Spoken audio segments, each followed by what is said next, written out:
Cleveland Clinic, Florida provides individualized treatment plans for excellent outcomes of health problems ranging from the most common to the most complex, even in cases considered untreatable by others. Cleveland Clinic, Florida. Every life deserves world-class care. It's the After the Show podcast, precious. We don't care, we're about to swear on the air. It's the After the Show, so tune in if you dare. KVJ, get risque every single day. It's uncensored. We can say what we want to say. Hello and welcome to the KVJ After the Show podcast for your Tuesday. Yeah. Our big title sponsor here is the subject of our first email. Says here, I must find this billboard. Karen's all been out of shape over it on Nextdoor. And if you've not seen this, the post from Max says, North Lake 95 billboard. I just got off of I-95 coming from the south, and I noticed a billboard for the adult video warehouse now has a gigantic vibrator on it. Who the hell approved this? I've seen the billboard. It's awesome. We're, well, a little bit different than your average person. Gary says, I guess size does matter. I mean, that's a very intimidating vibrator. What I have not seen it, Virginia. What does this billboard look like? It's very large. It is immediately there if you're going north on 95. Yeah, it's by my place. Yeah, it's at the exit to where you go to Jay Bird's house. It's right on my area. And if you get stopped at that light, which you do, it's just how it's going to go down. That light is always busy. You're going to be staring right at it. They must have changed the billboard out because I hadn't seen that. The one you're talking about, the one with the big old, I haven't seen that. Well, good for them. Get them talking. I think it's hilarious. I mean, I think it's funny. I wonder what they pay for that. That is a unbelievable spot for a billboard. I mean, there's no way you can't see it. Yeah, it's so prominent. Wow. They're really doing a lot of advertising these days, huh? Good for them. They're a great place. If you're going to a party, if you have a gag gift you want to give, or if you want to get romantic in the bedroom, or if you want a fun costume. Or if you want to gift a gag. Like if you... Or just some people like to get their fuck on.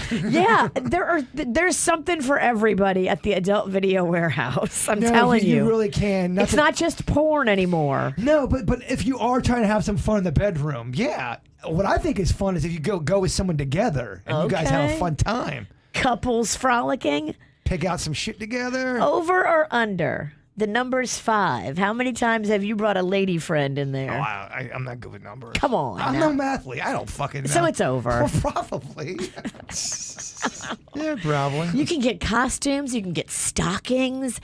You can get fun things for like bachelorette parties. Mm-hmm. You can get so many things that aren't dildos. But then if you want a dildo, oh, you've come to the right place. And there's a difference between dildos and vibrators. A lot of women are into the vibrator because it's got all the speeds. It's great for clit action, clitoral stimulation. Clit action? Yeah, it's the modern day vibrator does remarkable things to the clitoris. Hashtag clit action. Yes.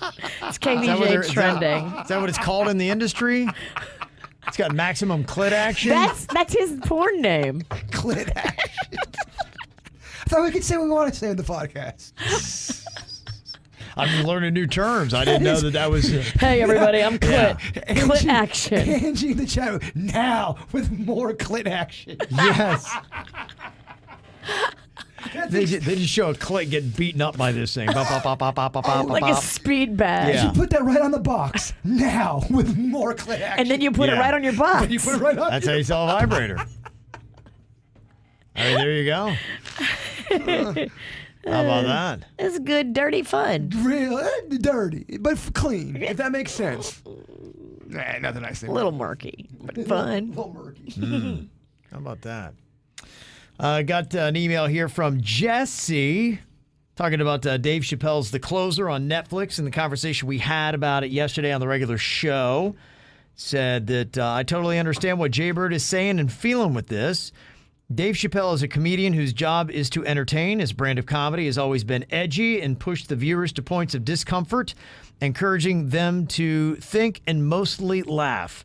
Could you imagine if Chappelle's show was released today? We very likely would have never been able to witness his work because he probably would have been canceled right out of the gate. What I don't understand is why somebody would consume content looking to be offended or put off. To Jaybird's point, I think we're living in a very scary time where the vocal outrage minority gets to speak for everyone. And when questioning or trying to have conversation about the topic, we are met with attacks and threats and being told we were wrong /awful/evil. It's also really sad to think about content designed to entertain being censored or changed to align with the beliefs of the vocal minority. There are politicians, preachers, priests, keyboard warriors, etc., causing more harm than Chappelle's latest special. Go after them. Chappelle is a master at what he does. He's not presenting his content as fact. It is meant to entertain. You don't like it, don't watch. So there you go. Yeah, I mean, I agree. I hadn't heard anything this week about the walkout at Netflix. In fact, what I thought, somebody had sent a blurb, but I think the one person who was really kind of stirring it up at Netflix, I think they might have shit-canned him. Oh, they fired him. I think they might have, yeah. They're not pulling Dave Chappelle's special. They're making it out like everybody at Netflix is walking out, and that's not true. Yeah, because I think, I don't know, I have to see that, maybe if that comes up. The only way I can see Netflix taking it down is because they would get so much publicity of the outrage that would follow, but that would be kind of I don't think that's good publicity for Netflix. It says that Netflix fired an employee who leaked information about Dave Chappelle's special. Okay, so maybe they have it in their employment clause that they can't leak classified or sensitive secrets, trade secrets. A lot of contracts have that. Yeah, the employee leaked the information to Bloomberg, which published an article about it. And the identified employee was an organizer of an upcoming walkout by the company's trans employees. So it was the person who was kind of getting it all going that they shit-canned. What do you do if you were all jazzed about the walkout and now they've walked your leader right out? They actually walked you out. Yeah, you want to do a walkout? You can walk out Here right you now. go. You can walk out right now with us. All of a sudden, like, oh, no, I'm cool. We're good. Do what they do now at the radio station. You can't even pack your stuff. They go, no, we're going to pack it for you and ship it to you. Just to let you know how important this show is to Netflix, it says that Netflix spent $24.1 million on the closer. Think about that. Dave Chappelle's making some money because there's not a lot of production costs in making that stand-up special. He made a ton off of his Netflix deal. You remember he signed for a shit ton of money to do these Netflix specials. A shit ton. And Squid Game, the company's biggest debut hit, cost them $21.4 million. So the closer cost more than Squid Game. So yes, they're protecting Squid Game. it. But here's the thing about Squid Game. They're figuring out when you make these movies overseas, you can hire a bunch of extras that aren't Hollywood extras, and you can pay people a lot less. There's huge incentives in some of these other countries, tax breaks, incentives for throwing money into the local economy. They make it really easy on you to do things overseas, and now with the success of Squid Game, a lot of people that make movies are going, oh shit, we should go overseas. That's why, Let's take this thing to Thailand. Let's go to Korea. This weekend, I'm going to be filming the last scene of Grimsley in Thailand just because it's cheaper, it's easier to get the extras. I'm trying to have fun with your fucking long story. I'm trying to have an intelligent conversation with Kevin. Well, they say that this walkout is planned for tomorrow, the 20th of October, to protest both Dave Chappelle's special and statements in support of Dave Chappelle by Netflix's CEO, Ted Sarandos. Is it impressive of a walkout if there's only 3 people there? I don't know how many people will be involved with it. I don't know either. I mean, if the leader leaves, does it dissolve? Oh, yeah. Oh, yeah. Kevin starts doing all this shit. We're going to do this. We're going to do that. And then Kevin gets fired. Like, fuck. Well, he was leading this thing. Oh, I don't want to get fired and next. then he just got fired. Fuck Kevin. I like my snacks. Fuck. So, yeah, of course, the Netflix CEO's supporting this because he spent $24.1 million on it. So obviously he has got a vested financial interest. I mean, say that. Chappelle's special costs more than Squid Game. And Squid Game's 9 episodes of really interesting and provocative set design and costumes and actors. And wow, it's hard to believe. Mm-hmm. Yeah, it's not going anywhere. This is a lot of media hype. Yeah. Netflix said our employees are encouraged to disagree openly, and we support their right to do so. And our right to shit can them. And as you're giving your opinion as we walk you out the door. Here's your walkout, bitch. You are free to feel however you want to feel, but here's your walking paper. You can feel as freely as you want at your own home. Because you signed a contract, and if they're going to uphold that clause of leaking secrets, I mean, you did. If you went to a media agency before it was released and told details, they can get you on that. Mm-hmm. If you have that contract. In 2 weeks, there'll be something else. Everyone's pissed off and wants to fight, and we'll be debating. This motherfucker's being canceled. Can you believe it? Oh my gosh, I can't believe it. The world. Fuck them. Let's cancel them. Yeah. Some other things that are going on. One story that I'd be kind of curious to see what the behind the scenes is going to be for this. Things are a little bit crazy in Haiti right now. Yes, they're taking hostages. Yeah, they took 17 missionaries hostage. And did you hear what they want for the ransom? What? 17 million. $1 million for each captive. Yeah. Dang. $17 million they want. They've got the FBI, the State Department, and they're trying to negotiate a release. I'm just kind of curious how that's going down. Is that something where you send in a SEAL team, or do you somehow, because this is a church, probably a smaller church, not many churches. They're in a church? They were missionaries, yeah. Oh, they were missionaries. Leaving a church. Gotcha. And so, I mean, maybe you could get churches rallying together to try to get the fee for the ransom, and maybe that could happen where you get 17 million together, but not a ton of churches probably have that kind of cash. 5 of those people that are hostages are kids. Do they have everybody in a room together? Do you know how the situation is, or are those I don't know details how not they're out there? holding them or anything like that. I don't have any of the behind the scenes. I'm We just kinda probably curious. don't know. Yeah. If that was a situation where, okay, let's say 17 of us are kidnapped, same situation, but all of us are together, are you annoyed or are you kind of happy that there might be moments of levity? If I'm trying to make not light of the situation, but trying to keep the morale up. Annoyed or going, this kid's got heart. I think this kid's got heart. Okay. You're keeping hope alive. There's some people that get it and some people that don't. And I could imagine being in that situation. I've seen people that don't get it that would be annoying the hell out of us. And then we'd be like going, okay, can we let us go and kill him? Or we might kill him first. Yes. Oh, this is turning into Squid Game. Hey, you only need 16 million now. We took care of one for you. I don't know if you could be jokey at all when you don't know your fate and your. Well, you know what it reminds me of? It reminds me of Die Hard with Ellis. Remember the guy who came in? Hey, Kapoosh, yeah. He's like, come on, the guy doing the cocaine. Yes, he was doing the cocaine. He came in all cocky. He was like, I do this kind of stuff before breakfast. Too comfortable. Yes, that would be the guy you could see in a hostage situation where you're like, just kill Ellis. I don't remember how to go down with Ellis. It didn't go well. He was. I know these. I can talk to these guys. Yeah. And he goes in there to talk to Hans. He's a cocky prick. Come on, guys.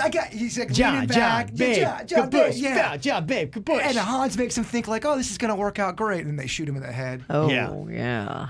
I mean, I just watched that movie recently. It still holds up. It's so good. Yeah, I watch it every Christmas now. That is such a well done movie. Yeah, it is. They have a bunch of characters in it that are all good. All the villains are good. very I might have to go back. I haven't watched it in so long. I just put it on maybe 2 Christmases ago, And I think it was 2 Christmases ago. And I'm like, holy crap, this is such a good movie that when we watched it again last Christmas, I'm like, I think this is because I was kind of getting burnt on the same Christmas movies every year. Yeah. Right. I'm like, I got to work a new one in. And now I got Die Hard back into the mix. And Bruce Willis is such a smug fuck, but it's so good. It works so great for that character. Yeah. Reminds John me of McClane. Kevin. Oh, yeah, I can see Smug as fuck, but just kills it. Die Hard. Yeah.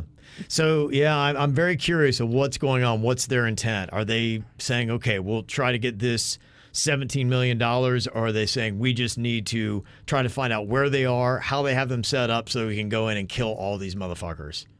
That is what's scary is when you got all those people, you don't know what they're going to do. They're going to try to make an example. But do you pay that money if you do? Let's say they killed one of them, and that's a terrible thing to even think of. But if they did do something like that to show we're being serious, what do we do as far as negotiations? Do we take it more seriously, or do we not negotiate? It's such a complex thing. That's why they make movies over it, because it is so fascinating. And like Virginia said, you got 5 kids in the mix, so it's not.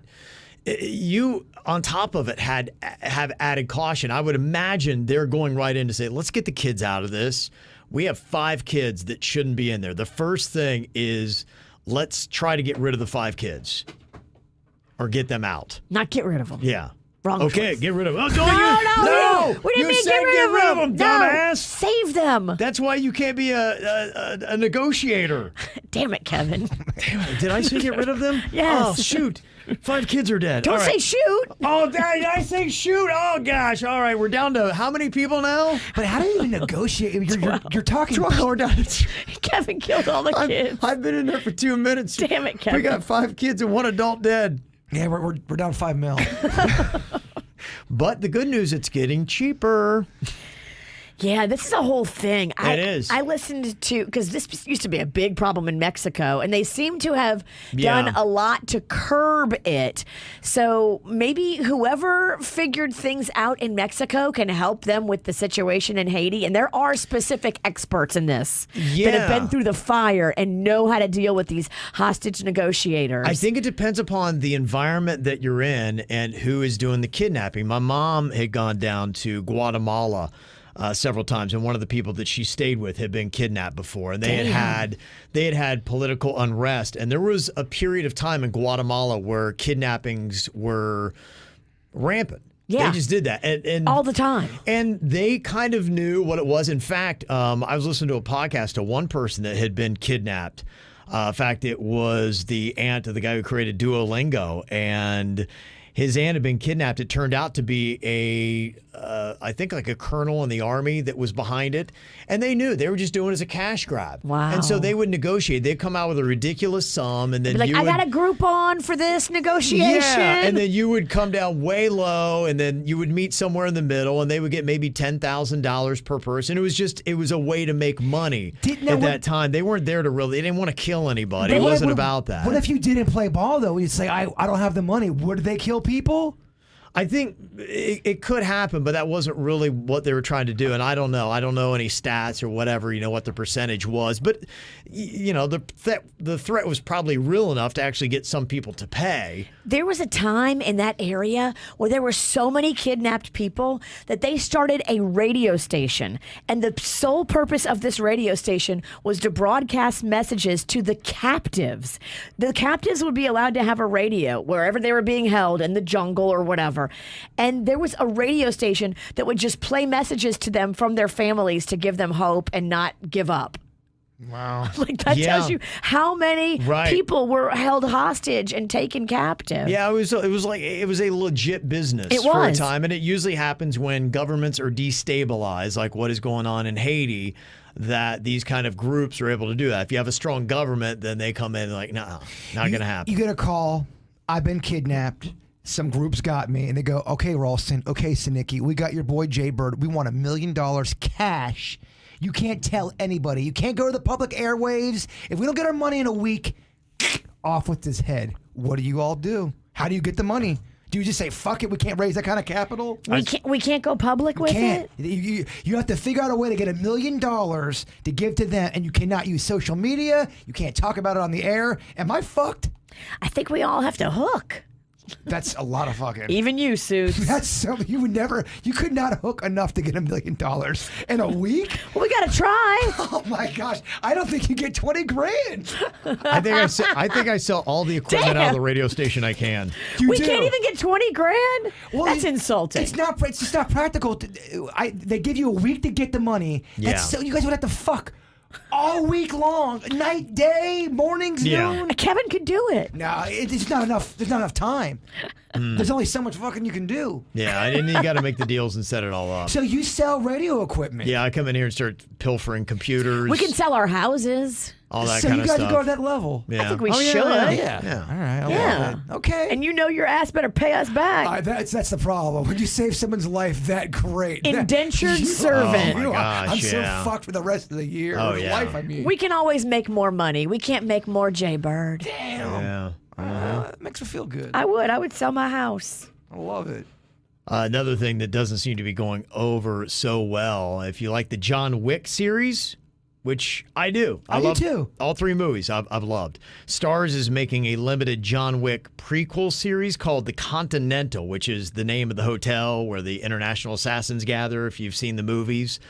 The story is supposed to take place 40 years before the John Wick series back in 1975, and it's focusing on Winston Scott, who is Ian McShane's character, who's good in the movies. He's good in that. In fact, boy, how they left the end of 3, he's a prominent person in it. I don't think I saw 3. I You saw didn't 1 see and 3? 2. Okay. Yeah. So if you remember the role of Winston Scott, he's the guy that ran the hotel. Okay. The Continental. Isn't he the dad of the dude? He was he was the guy that said he was big on you can't kill anyone here. Gotcha. Yeah. Yeah, that guy that walks around does that. Yeah, what happens with him at the end of 3 is pretty fascinating. But here's the thing that's causing some problems. They've got this whole thing going on, and the first actor they've announced to be in this John Wick prequel series is Mel Gibson. And people are freaking out. Yeah, why did they do that? I don't know, but people are not happy that Mel Gibson is getting work. You need to look and see who's producing and all the details behind this film, because there must be somebody who's also shady that wants to give Mel work again. There's people in the industry that love Mel Gibson, that they stick up for him. Your boy Robert Downey Jr. There was an award show where he gets on stage and says, "The man has held the cactus long enough. We should forgive Mel Gibson." So he's got people, major players that support him. Yeah, he does. Well, I'm sure people are on his level.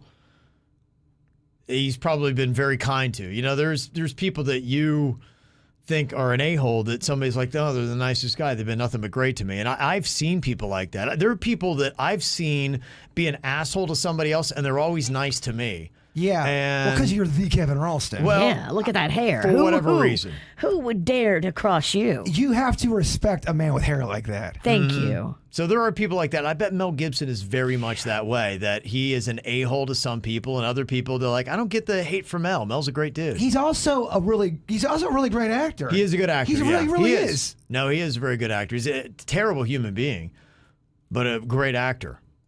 And that's also the big question on that. So I don't know if they'll back off of that casting for Mel Gibson or not. If Mel Gibson says he's sorry till the cows come home and really means it, does he deserve forgiveness? I know you're a man of forgiveness. Yeah. I am, but I am also a man of consequence. So it's both for me. I'll forgive anybody for anything, but at the same time, I think that people do need to have some kind of consequence, and that's it, because this is a problem that we have right now with the consequence culture, cancel culture, whatever it is making sure that everybody gets. It's got to be just, meaning that you can't have bias in how long you hold somebody out for, like Morgan Wallen, DaBaby, all these kind of people that recently have run into issues. What is the standard set, and what is the punishment that goes with it? I mean, look at our own justice system. We can't get the same punishments doled out to people for the same crimes. You also got to look at, there's a lot of people we still revere that if you look into their past, they've done some despicable things, and the media and people have just forgotten about it. Sure, And yeah. If you look into some shit, it never gets brought up. I think for the most part, I really get to a point where I separate somebody's art and their work from the person they are. There are not many people that I'm like, they're truly a flawless good person. I think Tim Tebow's the only person left on that pedestal. And we're waiting for the Tebow scandal. And everybody else is human. Tim Tebow, I don't know. He might be the second coming of Jesus. I don't know.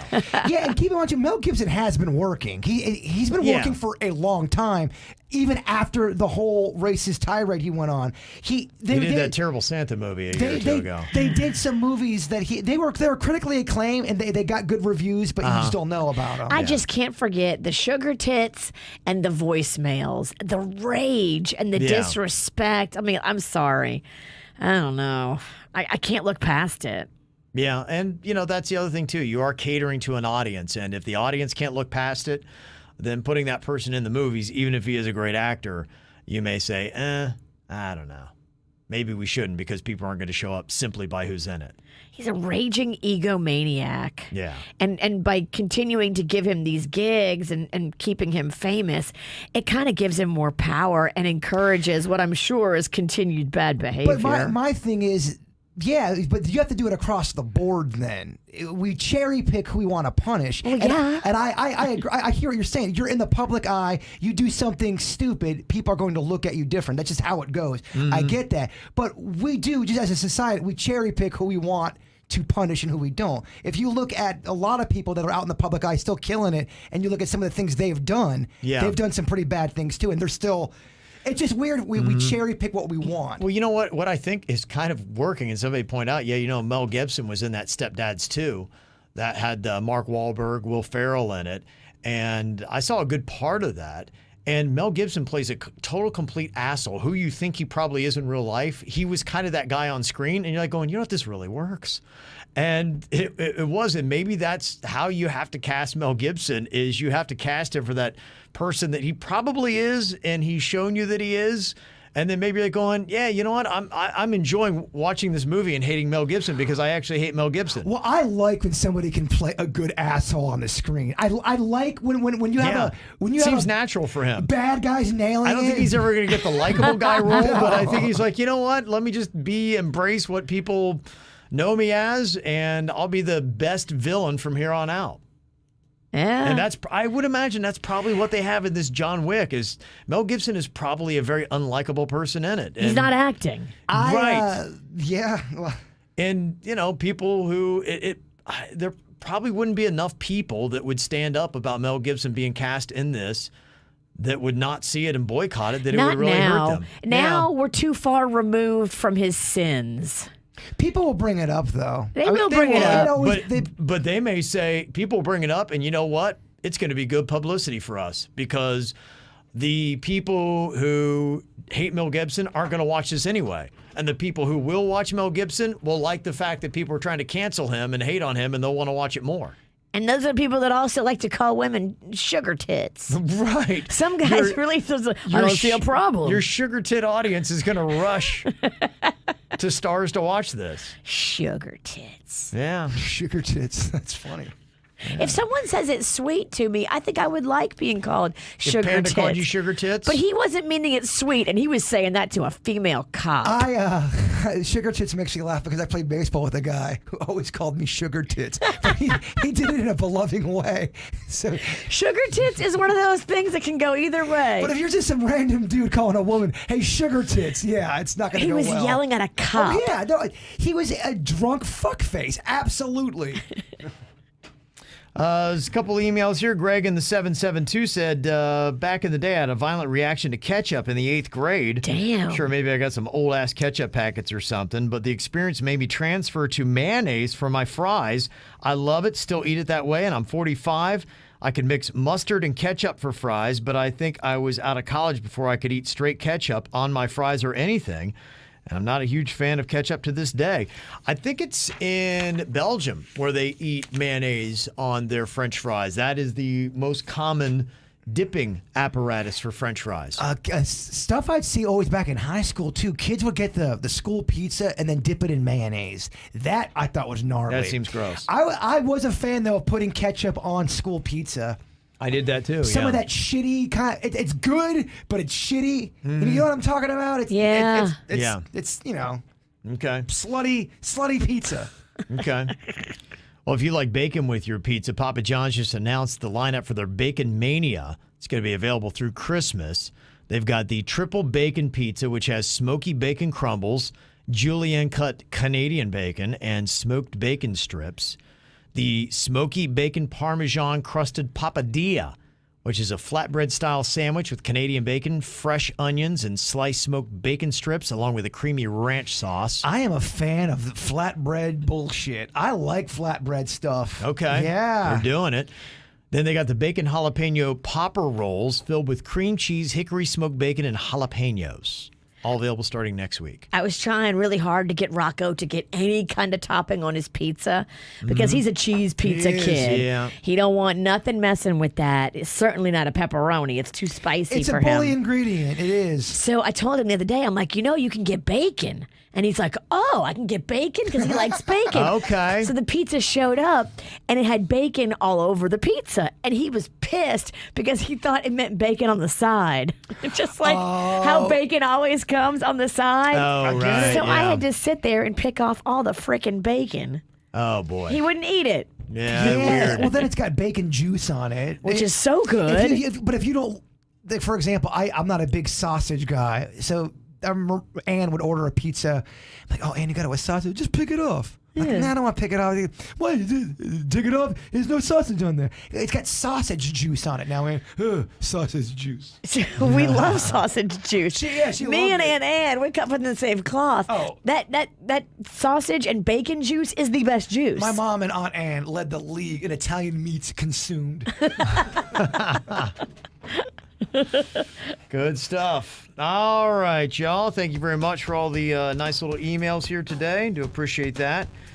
Quick shout out to Mike, Diane, and this is Scoots, as a cat that likes watching KVJ TV. Aww. Yeah. Is that a cat in a sink? Cat in the sink. Yeah. There you go. That's adorable. I love my favorite thing on TikTok is cat videos. And that's Yeah. crazy because you hate cats. I know. But loves cat videos. I love a cat video. Very odd. Very odd. All right, well, you guys enjoy your Tuesday. We'll see you back here tomorrow. Goodbye. Cleveland Clinic, Florida provides individualized treatment plans for excellent outcomes of health problems ranging from the most common to the most complex, even in cases considered untreatable by others. Cleveland Clinic, Florida. Every life deserves world-class care.